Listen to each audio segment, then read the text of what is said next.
வாழ்க சத்குரு, வாழ்க சத்குரு, வாழ்க சத்குரு. இங்கே ஒரு ஜாதகம் வந்தது.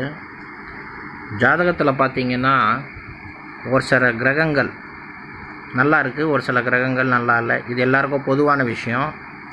பட் இந்த ஜாதகனுக்கு என்னன்னா, நல்ல ஃபேமிலி, நல்ல உத்தியோகத்தில் இருக்கான், கவர்மெண்ட் ஜாபில். போகிற இடத்துலலாம் பொம்பளைங்களை வந்து ஒரு 100 நாள் பசி எடுத்து எப்படி பார்ப்பான், அந்த மாதிரி பொம்பளைங்களை பார்ப்பான்.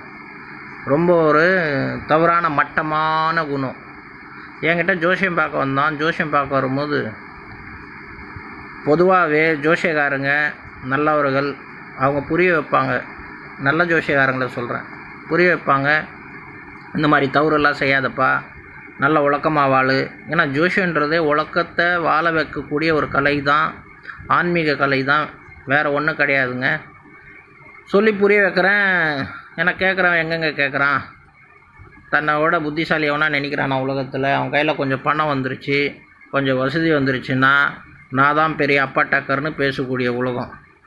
இதெல்லாம் செய்யாத, இதெல்லாம் பண்ணாதனா கூட பண்ண மாட்டானுங்க, கேட்க மாட்டானுங்க. இப்போ என்ன நடந்தது ஃப்யூச்சரில் அவனுக்கு பார்த்தீங்கன்னா, சொல்லி நான் அவனை எவ்வளையோ கைட் பண்ணேன், கேட்குற மாதிரியே கிடையாது. என்கிட்ட வரும்போதெல்லாம் நான் சொல்லுவான், ஐயா நான் அவங்க கூட எப்படி ஐயா நடந்துக்கிறேன், அதுதான் ஐயா நீங்கள் பார்க்கணும், என் வெளி வாழ்க்கையெல்லாம் பார்க்கக்கூடாது. ஐயா உண்மை தான் ஐயா, வெளி வாழ்க்கை பார்த்தோன்னா நம்மளை தான் ரிவிட் அடிக்கிறாங்க. பட் ஒரு மனுஷனோட கடமை, நம்மக்கிட்ட வரீங்கன்னா நம்ம வந்து நல்ல வழி காட்டணும் உங்களுக்குன்ட்டு.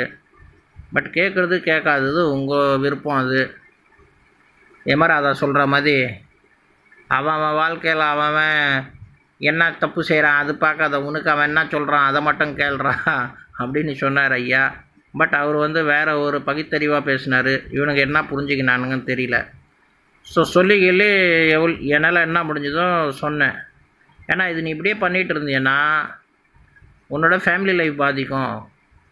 கடைசியில் என்னாச்சு, ஃபேமிலி லைஃப் பாதிச்சுது, டைவர்ஸ் வரையும் ஆகி 2 பேர் பிரிஞ்சிட்டாங்க. இப்போ வந்து நான் சொல்கிறேன், நான் வந்து அவனுக்கு வந்து சரியாக வந்து கைட் பண்ணல, நான் அவனை சரியாக புரிய வைக்கலை, நல்ல விஷயங்கள்லாம் சொல்ல.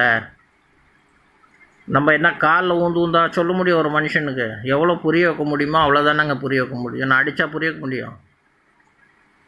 எவ்வளோ அவனுக்கு நம்ம தாழ்மையாக எளிமையாக எவ்வளோ புரிய வைக்க முடியுமோ அவ்வளோ புரிய வச்சுருக்காங்க, ஒரு 100 வாட்டிக்கு மேலே.